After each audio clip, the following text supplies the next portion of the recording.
សួស្តីអ្នកទាំងអស់គ្នាស្វាគមន៍មកកាន់វីដេអូបន្តទៀតហើយដែលក្នុងវីដេអូនេះដែរយើងនឹងធ្វើការ install និង configuration ទៅលើ web server នៅលើ Windows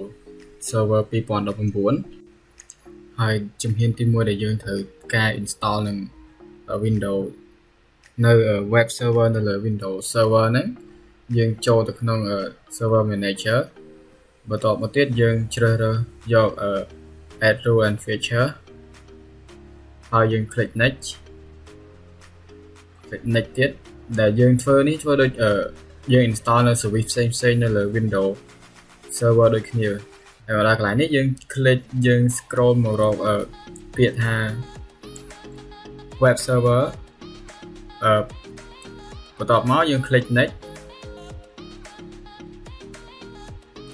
យើង click install ប៉ុន្តែដោយសារតែខ្ញុំបាន install នៅ web server រួចរាល់ហើយអញ្ចឹងខ្ញុំធ្វើការ close វាសិនហើយវានឹង load ចេញនៅនេះIIS ដែលជា web server ដែលពេលដែលយើង install រួចរាល់ហ្នឹងអញ្ចឹងដើម្បីធ្វើការ config វាបានយើងអាចចូល manage មកឲ្យចូល tool ហើយយើងយកពាក្យ Internet Information Service ឬក៏ថា IIS Manager ហ្នឹងគឺជាពាក្យពេញរបស់ web server របស់យើងហ្នឹងយើងអាច click លើវានឹងមកបន្ទាប់មកទៀតយើង browse ទៅរកនៅ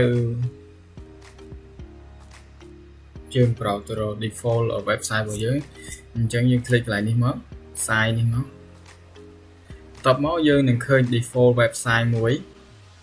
ដែលជា default របស់ web server របស់យើងហ្នឹងហើយកន្លែងនេះគឺជា file explorer ដែលជា default ដែលជា local default website របស់យើងយើង click លើនេះ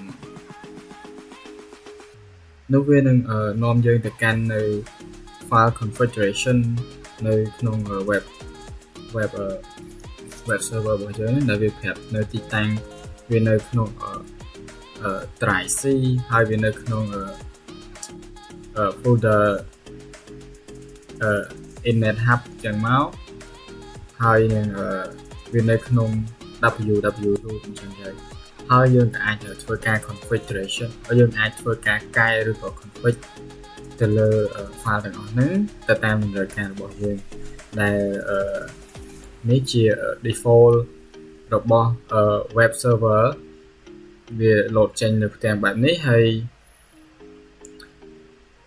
យើងក៏អាចចូលទៅក្នុង internet ឬក៏ browser នឹងមួយយើងអាចវាយពាក្យថា localhost វានឹងបង្ហាញចេញនៅផ្ទាំងដូចតែរូបភាពដែលយើងបានបង្ហាញមិញហ្នឹងហើយយើងធ្វើការបង្កើតនៅ host ដែលជារបស់យើងវិញបានយើងអាចធ្វើការបង្កើតវាបានដំបូងឡើយយើង click ទៅលើ site ហើយយើងយកពាក្យថា add website កន្លែងនេះយើងអាចដាក់នៅ site name របស់យើងឧទាហរណ៍ខ្ញុំដាក់ឈ្មោះរបស់ខ្ញុំ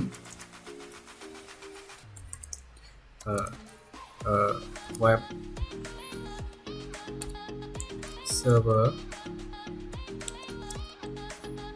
ហើយកន្លែងនេះគឺជាការ physical patch មានន័យថាគឺជាទីតាំងនៃការបង្កើតនៅ configuration របស់យើងនេះដែលផ្ទុកនៅ configuration របស់យើងនេះយើងអាចដាក់នៅទីតាំងមួយណាឧទាហរណ៍ខ្ញុំចង់ដាក់នៅទីតាំង drive C ហើយកន្លែងនេះដែរខ្ញុំចង់បង្កើតនៅ folder ថ្មីមួយអញ្ចឹងខ្ញុំនឹងដាក់នៅខ្ញុំដាក់ folder ហ្នឹងដាក់ឈ្មោះថា web server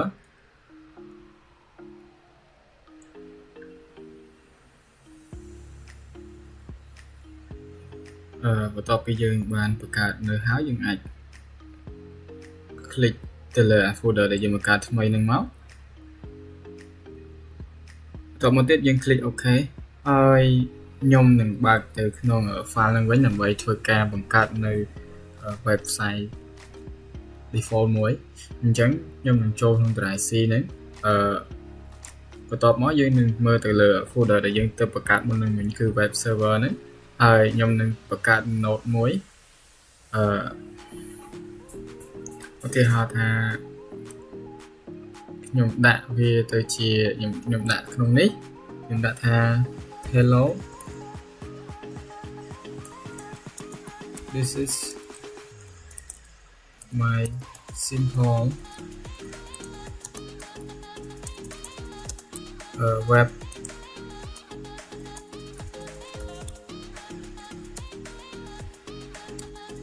page ហើយខ្ញុំធ្វើការ save វាទៅជា HTML ខ្ញុំដាក់ឈ្មោះវាសុងអ៊ី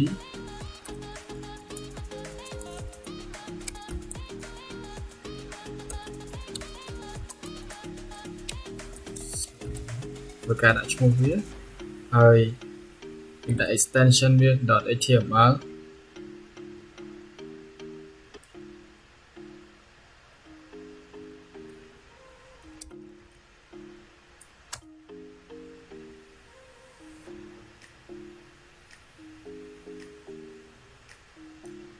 បន្ទាប់ពីយើងបានបង្កើតនៅfile មួយដែលវាជាប្រភេទ HTML ហើយ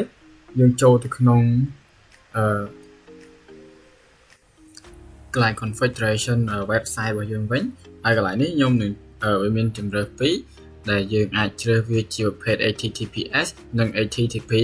ហើយកន្លែងនេះដែរយើងជ្រើសវាជា IP address របស់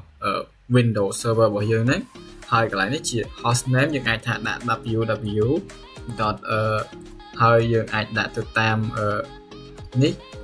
ដាក់ទៅតាមឈ្មោះរបស់ជាប្រភេទ domain របស់យើងនេះឥឡូវខ្ញុំដាក់ឈ្មោះវាទៅជា rupp.com ហើយយើងធ្វើការយើង click OK ហើយយើងធ្វើការ restart វាមួយហើយយើង refresh វាហើយបន្តមកទៀតយើងធ្វើការ add នៅ default document របស់យើងនេះដែលជា file HTML ដែលយើងបានបង្កើតមិញនៅក្នុង folder ដែល web server របស់យើងនេះយើង click លើនេះមកហើយបន្តមកយើង click mouse ស្ដាំមកហើយយើងអាចដាក់ឈ្មោះឧទាហរណ៍មិញខ្ញុំដាក់ឈ្មោះថាសុងអ៊ីweb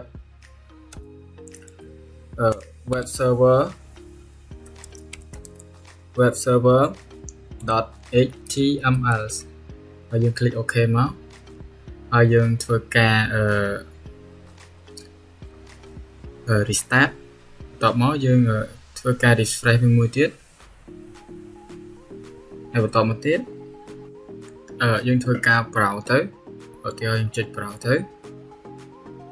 យើង click មើលទៅវានឹងបង្ហាញចេញនៅអ្វីដែលយើងបានសរសេរនៅក្នុង file configuration របស់ Windows server របស់យើងហ្នឹងឥឡូវវាយើងបានតេស្តដឹងថានៅក្នុង Windows server យើងដំណើរការហើយឥឡូវយើងអាចតេស្តនៅក្នុងម៉ាស៊ីន client របស់យើងបានដំបូងឡើយពេលយើងចូលដល់ម៉ាស៊ីន server នេះយើងត្រូវម៉ាស៊ីន client នេះយើងអាចធ្វើការបញ្ជាក់សិនថាតើវាបាន connect វាបានស្គាល់នៅ DNS server របស់យើងនៅឥឡូវយើងចូលមកយើងអាច click មើល local area connection នេះហើយយើង click មើល detail នេះជា IP address របស់ Windows server របស់យើងនេះគឺវាបានដំណើរការហើយអញ្ចឹងយើងអាចចូលទៅក្នុង browser អាចចូលទៅក្នុង browser មួយណាក៏បានដែរឥឡូវយើងចូលទៅក្នុង Google Chrome ហើយយើងអាចវាយពាក្យថាដូចជា www.rupp.com